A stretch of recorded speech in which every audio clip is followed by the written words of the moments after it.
ನೀನು ಓದ್ದಿರ ಇರೋಕೆ ನಿನ್ನತ್ರ 100 ಕಾರಣ ಇರಬಹುದು. ಆದ್ರೆ ಈಗ ನಿರ್ಧಾರ ನಿಂದು. ಜೀವನ ಪೂರ್ತಿ ಬೇರೆಯವರ ಸ್ಟೇಟಸ್ ನೋಡ್ತೀಯಾ ಅಥವಾ ನಿನ್ಗೆ ಆದಂತಹ ಒಂದು ಸ್ಟೇಟಸ್ ಪಡ್ಕೊಳ್ತೀಯಾ? ಯಾವುದೇ ಸಾಮ್ರಾಜ್ಯ ಸುಮ್ನೆ ಆಗಲ್ಲ. ನಿನ್ಗೆ ಯಾರು ಗೌರವ ಕೊಡ್ತಿಲ್ಲ ಅಂದ್ರೆ ಈ ಸೊಸೈಟಿಯಲ್ಲಿ ನಿನ್ಗೆ ಅಂತ ಯಾವುದೇ ಸ್ಟೇಟಸ್ ಇಲ್ಲ ಅಂತ ಒಂದ್ಸತಿ ನಿನ್ಗೆ ಅಂತ ಒಂದು ಸ್ಟೇಟಸ್ ಬೆಳೆಸ್ಕೋ. ಆಗ ಪರಿಸ್ಥಿತಿ ನೋಡು. ಇವತ್ ಯಾರು ನಿನ್ನನ್ನ ನೋಡೋಕೆ ಇಷ್ಟಪಡಲ್ವೋ ಮುಂದೆ ಅವರೇ ನಿನ್ಗೋಸ್ಕರ ಕಾಯ್ಬೇಕು.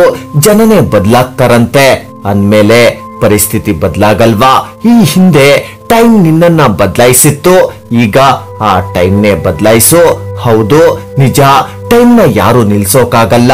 ಆದ್ರೆ ನೀನ್ ಮನಸ್ ಮಾಡಿದ್ರೆ ಆ ಟೈಮ್ ಕೂಡ ನಿನ್ನನ್ನ ನಿಲ್ಸೋಕಾಗಲ್ಲ.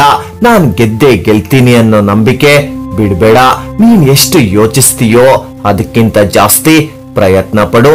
ಮಾರ್ಕ್ಸ್ ಕಡಿಮೆ ಬಂದ್ರೆ ತಪ್ಪಿಲ್ಲ, ಆದ್ರೆ ನನ್ ಕೈಯಲ್ಲಿ ಆಗಲ್ಲ ಅಂತ ಮಾತ್ರ ಅಂದ್ಕೊಳ್ಬೇಡ.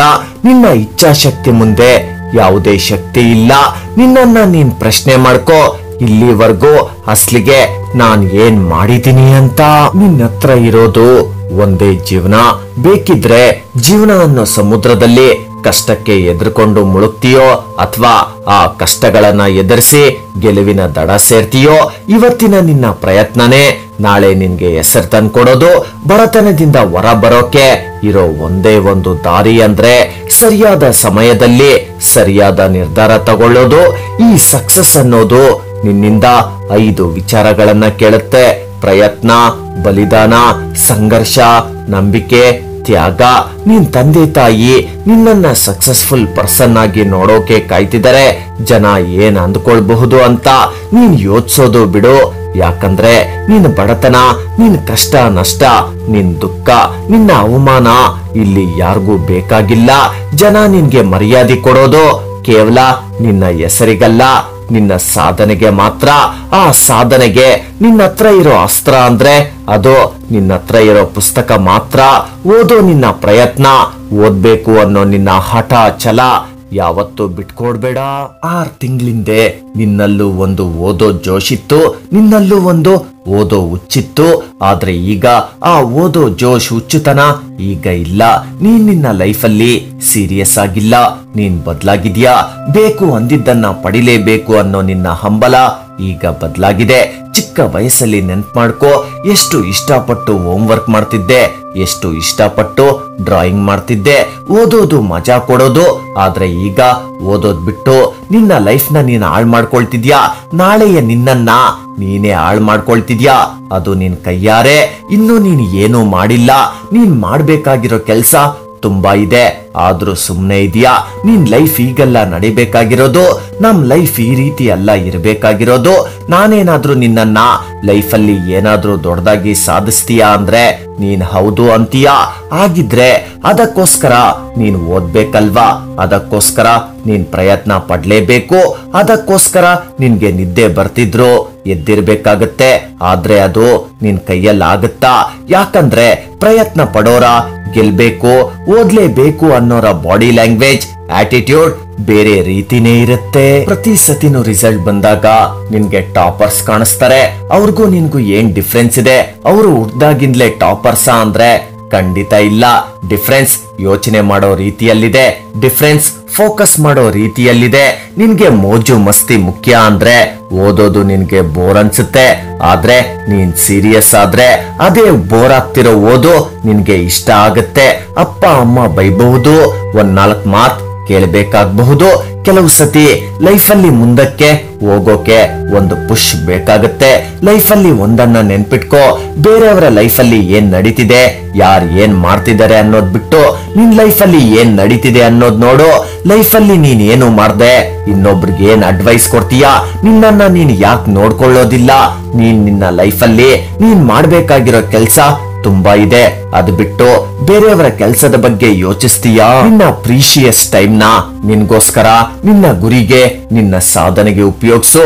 ನೀನ್ ಯೋಚಿಸ್ತೀಯಾ ಅಂದ್ರೆ ನೀನ್ ಮಾಡ್ತೀಯಾ. ನೀನ್ ಮಾಡ್ತೀಯಾ ಅಂದ್ರೆ ನೀನ್ ಜೀವನದಲ್ಲಿ ಮುಂದೆ ಹೋಗ್ತೀಯಾ. ಒಳ್ಳೆ ರಿಸಲ್ಟ್ ಕೆಟ್ಟ ರಿಸಲ್ಟ್ ಏನೇ ಆದ್ರೂ ಅದು ನಿನ್ ಕಣ್ಮುಂದೆನೆ ಆಗತ್ತೆ. ಆದ್ರೆ ಪ್ರಾಬ್ಲಮ್ ಏನಂದ್ರೆ ನೀನ್ ನಿನ್ನ ಗುರಿನ ಮರ್ತೇ ಬಿಡ್ತೀಯ. 80 to 90% ನಿನ್ನ ಆಲೋಚನೆಗಳು ಹೇಗಿರುತ್ತಂದ್ರೆ ಕಂಪ್ಲೀಟ್ ನೆಗೆಟಿವ್ ಆಗಿರುತ್ತೆ. ಜಾಸ್ತಿ ಮಾತಾಡಿದ್ದು ಸಾಕು, ಓದು ತೋರ್ಸು.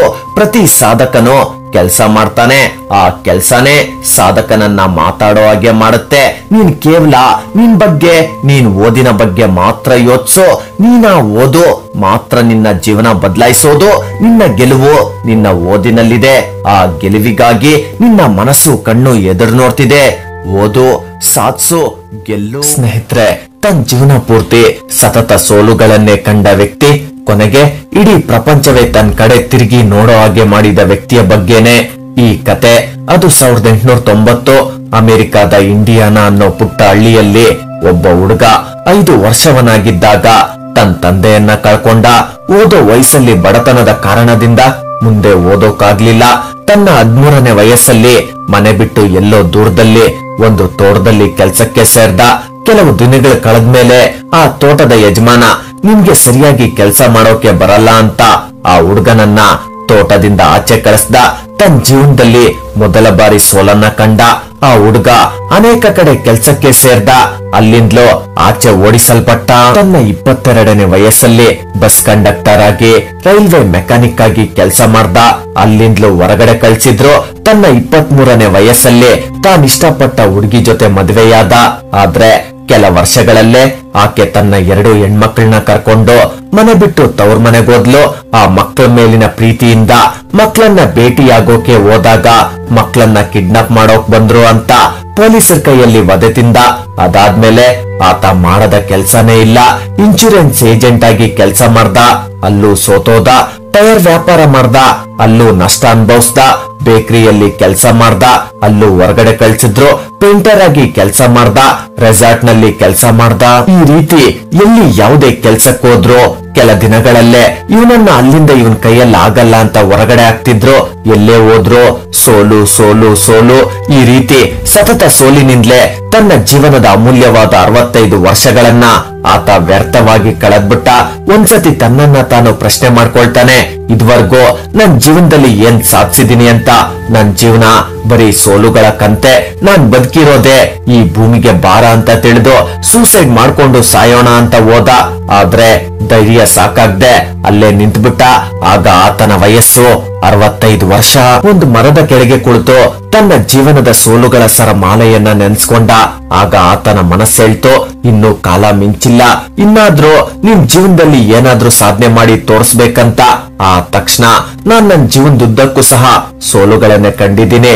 ಆದ್ರೆ ಇನ್ ಮುಂದೆ ಈ ಜಗತ್ತಲ್ಲಿ ಇದುವರೆಗೂ ಯಾರು ಮಾಡಿರ್ಬಾರ್ದು ಅಂತಹ ಸಾಧನೆಯನ್ನ ನಾನು ಮಾಡ್ತೇನೆ ಅಂತ ಯಾವ ಜಾಗದಲ್ಲಿ ಸೂಸೈಡ್ ಮಾಡ್ಕೊಳ್ಬೇಕು ಅಂತ ಪ್ರಯತ್ನ ಪಟ್ನೋ ಅದೇ ಜಾಗದಲ್ಲೇ ಪ್ರತಿಜ್ಞೆಯನ್ನ ಮಾಡಿ ಅಲ್ಲಿಂದ ಎದ್ದು ಹೊರಟ. 65 ವರ್ಷದ ಮುದುಕ ಈ ವಯಸ್ಸಲ್ಲಿ ಏನ್ ಸಾಧನೆ ಮಾಡೋಕೆ ಸಾಧ್ಯ ಅಂತ ಹೇಳಿ ಹಾಗಂತ ಆತ ಕೈಕಟ್ಟಿ ಸುಮ್ನೆ ಇರ್ಲಿಲ್ಲ.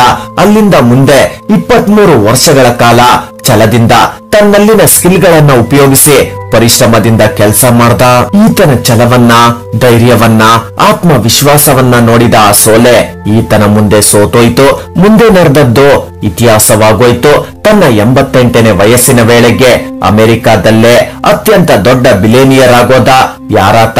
ಆತನೇ ಇಡೀ ಪ್ರಪಂಚದ ತುಂಬಾ ಹೆಸರಾದ KFC ಫೌಂಡರ್ ಕರ್ನಲ್ ಸ್ಯಾಂಡರ್. ಇಡೀ ಪ್ರಪಂಚದಲ್ಲಿಂದು KFC ಹೆಸರು ಕೇಳ್ದಿರ ಇರೋರಿಲ್ಲ. ಅಲ್ಲೆಲ್ಲೋ ದೂರದ ಅಮೆರಿಕಾದಲ್ಲಿ ಒಬ್ಬ ವ್ಯಕ್ತಿ ಮಾಡಿದ ಸಾಧನೆ ಸಾವಿರಾರು ಕಿಲೋಮೀಟರ್ ನಲ್ಲಿರೋ ನಮ್ಗೆ ಕೇಳಿಸಿದೆ ಅಲ್ವಾ? ಸಾಧನೆ ಅನ್ನೋದೇ ಹಾಗೆ, ಎಷ್ಟೇ ದೂರದಲ್ಲಿದ್ರು ಸಹ ಕೇಳಿಸುತ್ತೆ. ಈ ಜಗತ್ತಲ್ಲಿ ಚರಿತ್ರೆಯ ಪುಟ ಸೇರೋರು ಸೇರ್ತಾನೆ ಇರ್ತಾರೆ, ಓದೋರು ಓದ್ತಾನೆ ಇರ್ತಾರೆ, ಕೇಳೋರು ಕೇಳ್ತಾನೆ ಇರ್ತಾರೆ ಅಲ್ವಾ? ಈ ಜೀವನದಲ್ಲಿ ಸೋತ್ರೆ ಸೋತಾಗಲ್ಲ. ಎಷ್ಟ್ ಬಾರಿ ಸೋತ್ರೇನೋ 5 ಸತಿ 10 ಸತಿ ಪರವಾಗಿಲ್ಲ, ಬದುಕಿದ್ದೀರಲ್ವಾ, ಮತ್ತೆ ಪ್ರಯತ್ನಿಸಿ, ಆಗ ವಿಜಯ ನಮ್ದಾಗತ್ತೆ. ಯಾವಾಗ ನಮ್ ಜೀವನದಲ್ಲಿ ಪ್ರಯತ್ನ ಪಡೋದ್ನೇ ಬಿಟ್ಬಿಡ್ತೀವೋ ಆ ದಿನ, ಆ ಕ್ಷಣ ನಾವು ಸೋತಾಗೆ.